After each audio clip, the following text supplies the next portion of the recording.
Mark of the Thief by Jennifer Nielsen. Chapter 41. It was evening before Horatio came to visit me.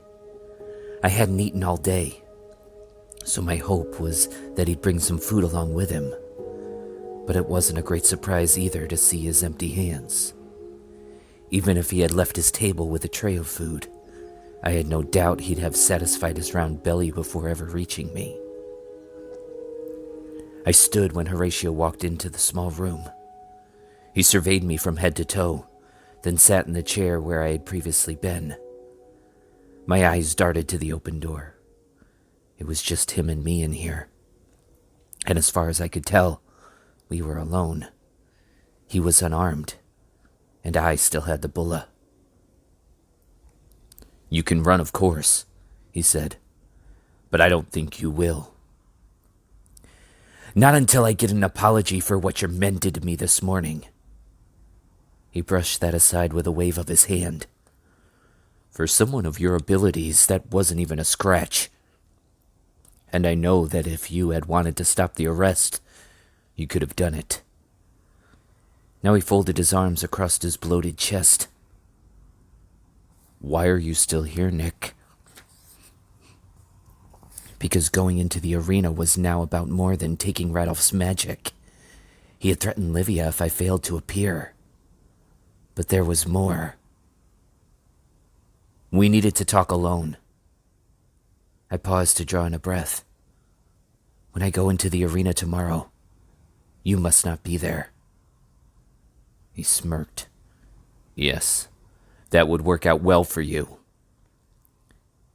"It's better for you too. I think Senator Valerius intends to have you killed in there." His eyes widened, briefly, before he got control of himself and the greasy smile returned. "Oh, why do you think that?" "He wants the key to the Malice of Mars, before you give it to General Radolf." "I'll give it to the Radolf, after he defeats you." Now the smile had curled into a sneer. "Valerius cannot believe you have any chance of winning tomorrow." "That's exactly my point. He's only using me as a lure to bring Radolf into the arena, which means he must have another plan." I took a breath. "More than that, with your death, he becomes presiding magistrate. He will lead the praetors and control their loyalty. By tomorrow, Valerius intends to possess all three amulets." "Whatever his plan is, it will fail," Horatio said. "When I give Radolf the key tomorrow, I will do it in front of the mob, so they will know the Senate and all its praetors bow to Radolf now. They will see his power, and see me standing at his side. Once I give Radolf the key, Valerius can do nothing to stop us. Valerius will bow to us too, or the praetor war will begin." "He won't bow," I said. "And if the war begins, Rome will be destroyed." Horatio grinned. "Yes, destruction is my price for the key." "You want Rome to fall?" I asked. "You are head of the Senate, second in power only to the Emperor. Why destroy your own world?" "My world was already destroyed, many years ago."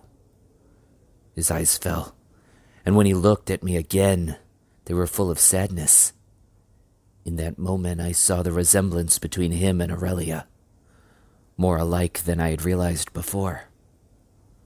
Horatio said, "Aurelia is your friend, correct?" I didn't respond. Not because I refused, but because I wasn't sure how to answer that question. Was she still my friend? Had she ever been? Ignoring my silence, he said, "She's a remarkably stubborn girl, just like her mother. Maybe you noticed." I smiled a little. "Yes, I might have noticed that. I loved her mother more than I've loved anyone or anything. But she died giving birth to Aurelia, and that released a poison inside me. I was a senator in the greatest empire the world has ever known, but it was not great enough to save her." That's why you exposed Aurelia? She was a thorn in the wound opened by losing her mother. And I thought that by giving Aurelia away, the wound would heal. But all these years later, it's only worse. I will give Radolf the key because I want him to destroy the empire that could not save my family. Valerius will stop you, I said. He will kill you before that happens. Valerius has no such power. Horatio reached over and patted my cheek. You seem like a smart boy, for a slave, but not smart enough. I have the key with me at all times, and tomorrow it will belong to Radolf. Once he finds the malice of Mars, all of Rome will be his. What can Valerius do about that? He motioned toward the door. Run now if you wish. I know that I can't stop you. I shook my head. Tomorrow you're taking me into the arena to fight Radolf. Well, that's what I intend to do. He stood to leave and brushed off his clothes from the dirt in this room. You have the heart of a gladiator. It will be a glorious fight. I'm almost sad you won't survive it. Very late in the night, I received one other visitor. I had been asleep on the floor, grateful for the warmth of the bulla against this cold concrete, when the door opened. I sat up and glared into candlelight. It was set on the floor, allowing me to see Aurelia's face behind it. Why are you still here? She never wasted time in becoming angry with me. There are no guards here, and your door isn't locked. I thought I was coming to free you, but now I see you won't even free yourself. Go back to your father, I said tiredly. I've been talking with him all night. Here. She handed me a thick slice of bread, which I gladly took. Then she added, he said he had often watched for me and wanted to bring me back home, but never knew where to look. He never remarried or had any other children. Lately, he'd begun to worry about dying without an heir. An interesting worry, considering the warning I had given him only hours ago. Congratulations, I mumbled. A part of me meant that. Even if she had lied about him, I knew that getting back to her family was as important to her as Livia was to me. Would I have lied to Aurelia if it meant I could recover my sister? Yes, I probably would have. She leaned against the wall with slumped shoulders. However, he's not who I thought he would be. Her tone was blank, not quite disappointed or angry, or even sad. It was just stating a fact, I supposed. I stared back at her, completely unsure of what to say. Finally, I came up with a question. Why? It seemed safe enough. He told me that a war is coming, between those who support the Empire and those who support Radolf. He called it the Praetor War. She sighed. Then he said that if I am to be part of his household, I must support Radolf. What did you expect? Valerius already told you all of that. But I didn't believe him. I never really trusted Valerius, so I thought he was lying to you. I paused, and then said, he told plenty of lies, just not about that. She pushed the door back. Come with me, Nick, but we have to hurry. We'll leave Rome tonight, go anywhere else that we want. What about my sister? I'm supposed to leave her in Radolf's control? Aurelia brushed a hand through her hair, obviously frustrated. Do you know what Horatio has planned for tomorrow? It would be awful to leave Rome without your sister. I agree. But at least you'll leave alive. I have a bargain with the Emperor. Tomorrow in the arena, I will take Radolf's magic. And when I do, he will grant Livia and me our freedom. It won't work. When I leave Rome, I want to go as a free person, not a fugitive. Nick, you're not listening. Neither are you. They intend to kill you in the arena, and I intend to live. I exhaled a slow breath. There's no other choice for me now. Either you'll stand by me and support what I have to do, or you'll get out of my way." She turned toward me, as her face slowly pinched into something resembling pain. "I can't help you destroy yourself." "Then this is goodbye." She tried again. "I was wrong to lie to you about my father, and wrong to want to bring you to him before. I will admit to both of those. But this time you are wrong. If you go into that arena tomorrow, something terrible is going to happen." I didn't look to her to ask, "How do you know that?" "Because I can feel it. Because we're friends, Nick. So you have to believe me now." I scoffed. "Well, that's the question then. Whether I still believe that we are friends." "Do you?" I held out my hands to her, remembering several days ago when she had slapped chains on them. "Are we equals, you and I? Or do you see me as a slave?" I must have turned enough for her to see the dried blood on my tunic from where I'd been cut. She gasped and cried, "What happened to you? They told me you weren't hurt." My eyes darted behind her as Horatio filled the frame. "Ask him what happened." Horatio eyed Aurelia cautiously and said, "It's time, Nick." "Don't go into that arena," Aurelia said. Horatio pushed her aside. "If you are living in my home, you must obey my orders." Aurelia's eyes went from me to him, and she said, "Then I will not live in your house." She removed the crepundia and hung it over my shoulders instead. "Maybe Nick should have been your child. He seems perfectly willing to obey you." Then she pushed past Horatio's guard and was gone. Horatio briefly stared at where she'd been before his face hardened again. He turned to me. "I expected you to have run in the night. Surely you were warned about the arena today." "Many times," I said as I walked out of the room. "But my bigger worry is that you weren't warned enough." Chapter 42. As I had done days earlier, we entered the amphitheater beneath a tall arch and walked down the ramp that would take us into the hypogeum. The smell assaulted me far worse than it had the first time. Had I already come so far from the pits of slavery that I could see this place as a free person? Because although I had disliked it before, I had also felt like a part of its filth, used to being chained like an animal. But now I wasn't that slave boy anymore. I remembered freedom again and could never go back to this. We passed Kayla's former cage, now occupied by animals with black and white stripes. Horatio called them tiger horses. I thought of how enraged Kayla would be to know they were here, and wished she were here with me again. There were several lions today, and one very large black cat that paced anxiously in his cage. I understood his restlessness, which filled my veins as well.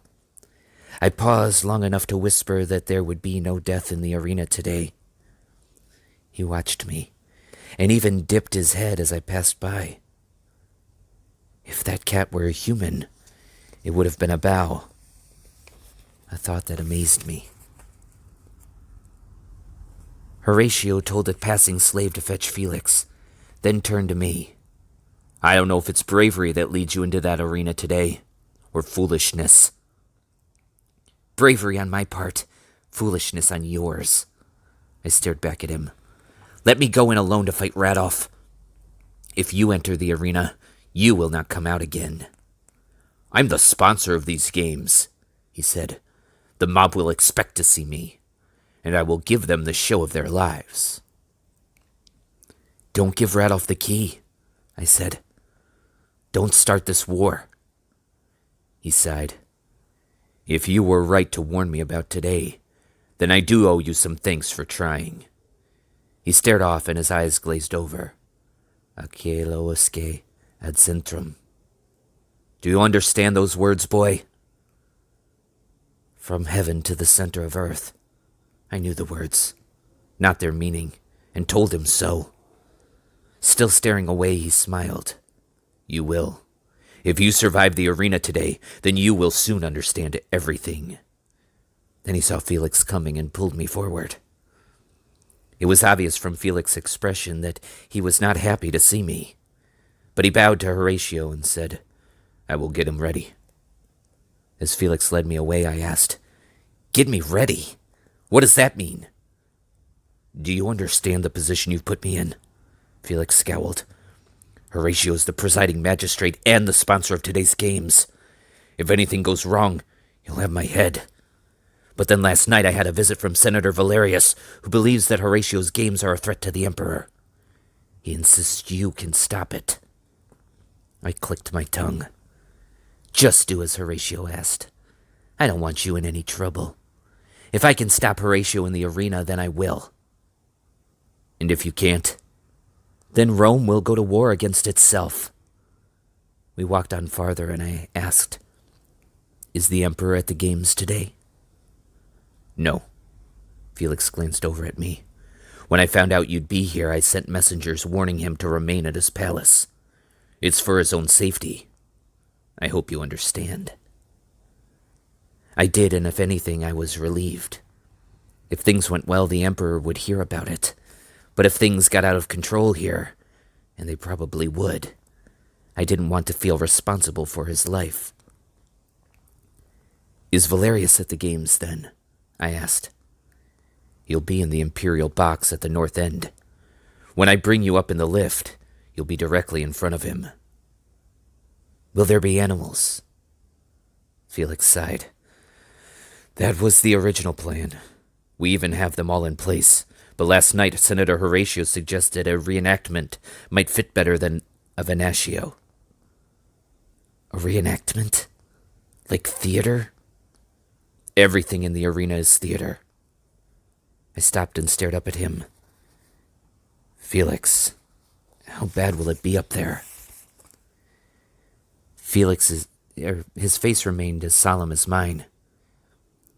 If it was bad, would you leave? I should. A person would have to be an utter fool to walk into a situation designed to destroy him.